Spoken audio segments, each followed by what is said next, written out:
Assalamualaikum warahmatullahi wabarakatuh.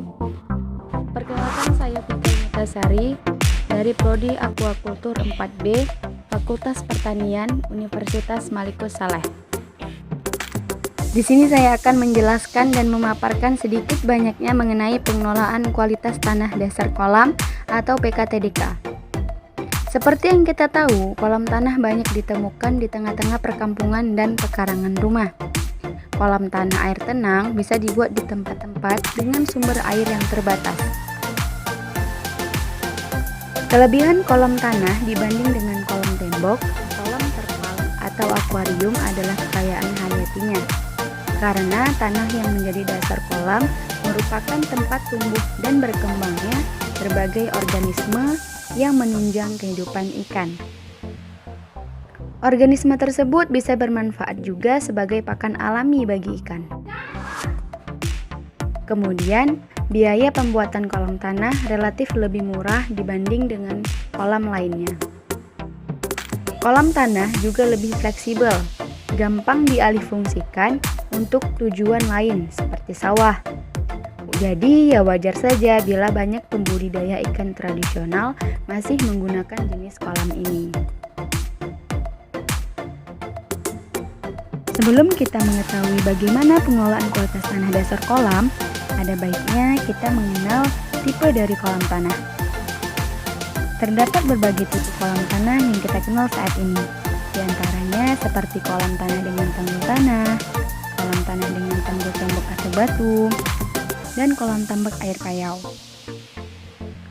Kolam tanah dengan tanggul tanah biasanya digunakan oleh para petani ikan tradisional. Pembuatan kolam tipe ini murah dan sangat mudah.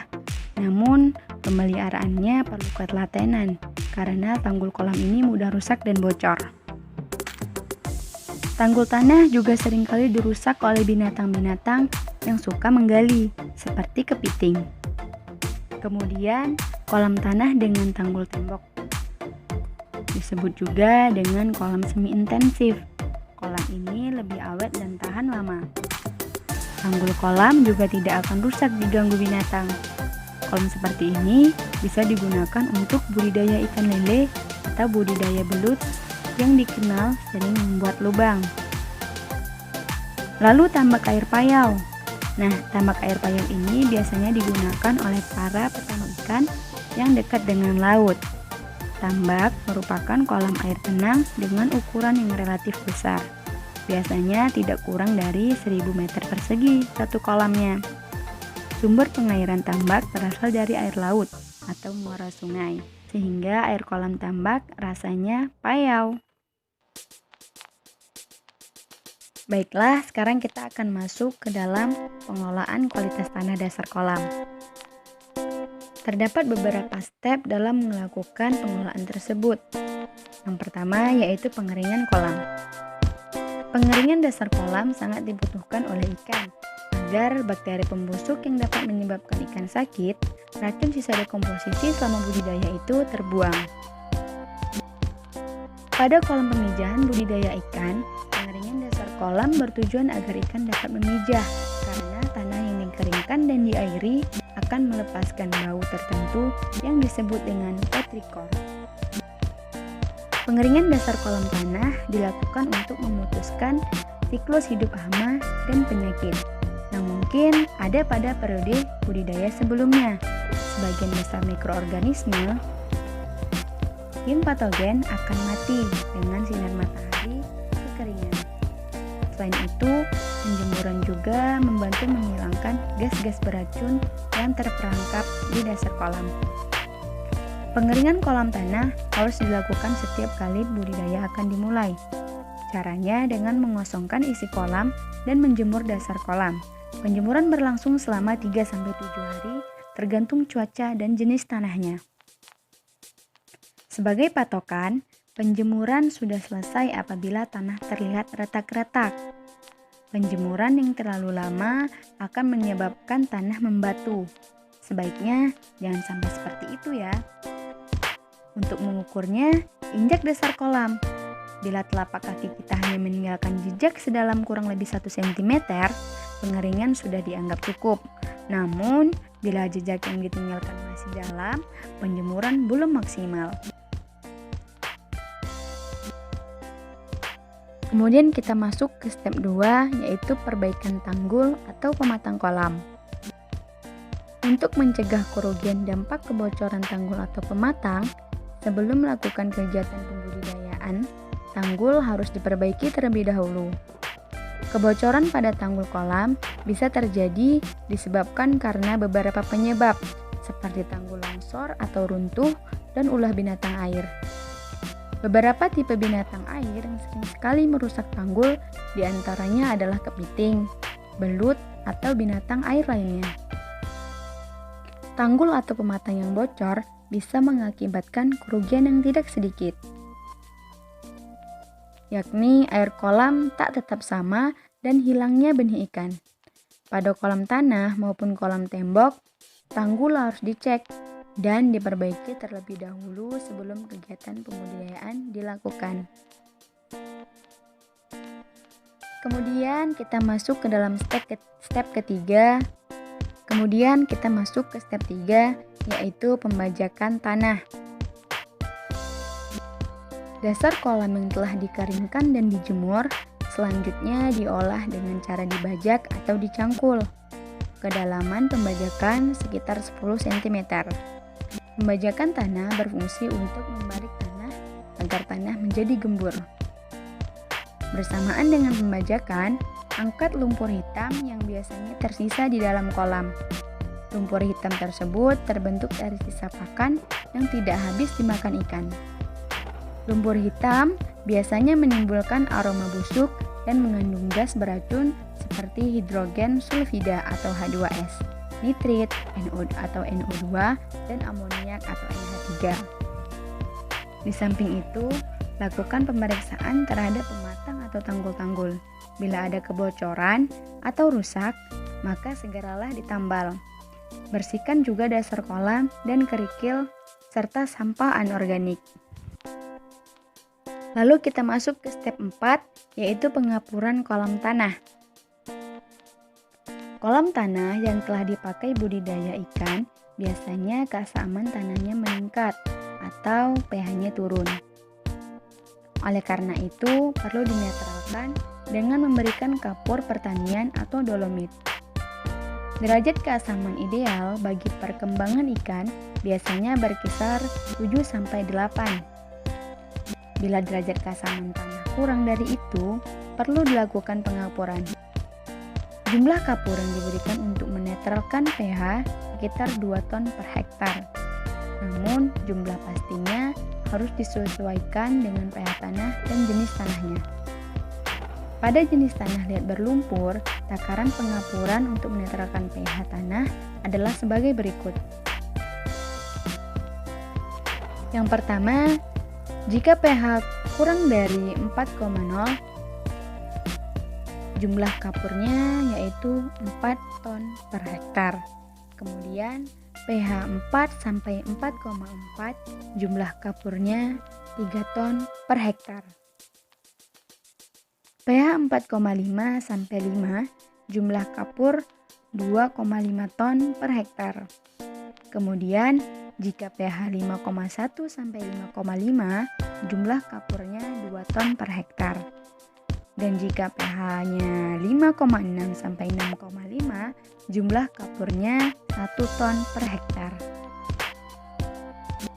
Nah, dosis-dosis tersebut itu perlu ditambah bila jenis tanahnya semakin dominan tanah liat, sedangkan untuk tanah yang semakin berpasir, dosis pengapurannya dikurangi. Pengapuran diaplikasikan bersamaan dengan pengolahan tanah. Kapur diaduk dengan tanah yang telah dibajak hingga merata. Usahakan agar kapur tercampur hingga kedalaman 10 cm. Setelah itu, kolam didiamkan selama 2-3 hari. Selanjutnya kita masuk ke step 5, yaitu mengenai pemupukan kolam tanah. Persiapan kolam yang terbaru adalah pemupukan dasar kolam. Tujuan dari pemupukan dasar kolam adalah untuk menambah kesuburan kolam dan membenahi struktur tanah. Manfaat lainnya, dari pemupukan dasar kolam adalah untuk menumbuhkan pakan alami seperti zooplankton dan fitoplankton. Tidak hanya itu, pemupukan juga bisa menghambat peresapan air pada tanah-tanah gembur atau porous. Pupuk yang dipakai untuk memberikan dasar kolam tersebut yaitu pupuk organik dan atau ditambahkan pupuk buatan. Pupuk organik yang dimaksud itu adalah pupuk dari kotoran ternak seperti kotoran sapi, kerbau, kuda, ayam, atau itik, dan binatang lainnya. Pupuk kandang yang dipakai hendaknya yang telah lama atau telah dikeringkan, sehingga pupuk sudah benar-benar sempurna atau selesai proses pembusukannya.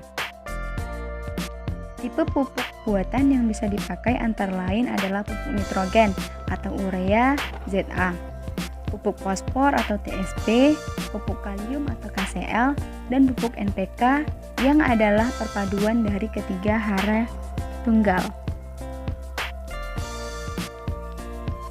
Dosis pupuk kandang juga bergantung terhadap kesuburan kolam ikan. Biasanya adalah berkisar antara 100 sampai 150 gram per meter persegi. Namun kenyataannya bahwa untuk kolam yang memiliki kesuburan rendah bisa ditebarkan kotoran ayam sebanyak 300 sampai 500 gram per meter persegi. Dosis yang dipakai ini untuk pupuk buatan. Biasanya bisa hanya berkisar antara 200 sampai 300 gram per meter persegi. Kolam atau dipupuk menggunakan dengan TSP dan urea masing-masing sebanyak 10 gram per meter persegi dan kapur pertanian sebanyak 25 sampai 30 gram per meter persegi atau disesuaikan dengan tingkat kesuburan pada lahan. 7 sampai 10 hari kemudian kolam tersebut sudah siap untuk diairi. Kemudian yang terakhir kita masuk ke dalam pengairan kolam budidaya ikan. Setelah semua proses yang tadi telah diselesaikan, maka kolam sudah bisa diisi air. Kolam yang telah dikeringkan, dikapur dan dipupuk tersebut, lalu diairi supaya pakan alami yang ada di dalam kolam tersebut tumbuh dengan subur.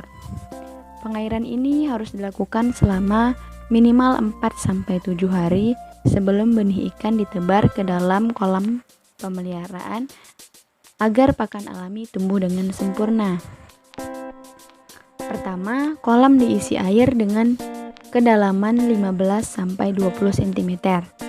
Kemudian, 4-7 hari setelahnya, ketinggian air ditambah sampai 60-75 cm. Sedangkan tanda-tanda air kolam yang telah siap untuk ditebar benih ikan yaitu apabila air telah berwarna kehijauan atau mengandung fitoplankton. Ketinggian air di dalam kolam ini pun tergantung pada tipe kolam.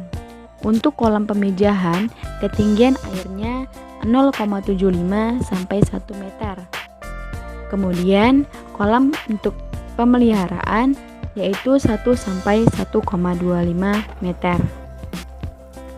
Agar kolam budidaya ikan yang dipergunakan senantiasa baik untuk kegiatan budidaya, maka harus selalu dilakukan pengelolaan terhadap kolam budidaya, baik kolam pemeliharaan, pemijahan, penetasan telur, dan lain sebagainya. Nah, itu tadi sedikit penjelasan dari saya mengenai pengelolaan kualitas tanah dasar kolam. Terdapat sedikit tambahan mengenai jenis tanah yang baik untuk membuat kolam ikan. Terdapat 3 jenis tanah yang baik untuk membuat kolam ikan. Pertama yaitu tanah liat atau tanah lempung yang sedikit berpasir atau sandy loam. Tanah liat ini berkadar liat 35-55% dan biasanya bersifat hidup dan mudah dibentuk. Kemudian yang kedua yaitu tanah lempung liat berpasir. Terapan atau beranjang dengan kadar liat sekitar 20-35%. Kedua tanah ini sangat kuat untuk menahan air sehingga cocok untuk pembuatan kolam budidaya ikan. Dan kemudian tanah lempung berpasir yang berfraksi kasar dengan kadar liat hanya sekitar 30%. Jenis tanah ini awalnya memang sangat sulit untuk menahan air, namun lama-kelamaan dengan pengelolaan tanah yang baik dan terus-menerus, ditambah adanya sedimen atau endapan tanah yang terbawa air sungai, maka akan timbul daya tahan akan air yang kuat.